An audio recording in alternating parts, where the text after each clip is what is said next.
Hello বন্ধুরা, আশা করি সকলে ভালো আছেন। আমিও ভালো আছি।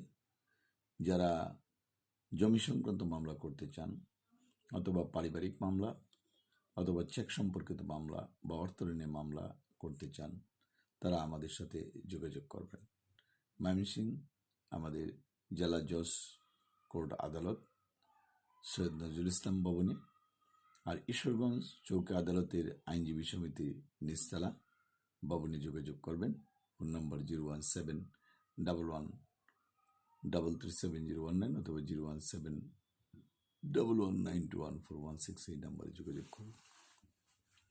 যারা জমি দখল করার হুমকি দিচ্ছে অথবা জমি অলরেডি দখল হয়ে গেছে, তারা কি করবেন, বা খাজনা দিতে পারছেন না, বা দলিলে ভুল, এসব মামলার ব্যাপারে যোগাযোগ করবেন। বিশেষ করে নান্দাইল, ঈশ্বরগঞ্জ, গরিপুর, ফুলপুর, ফুলবাড়িয়া, হালুয়াঘাট, ত্রিশাল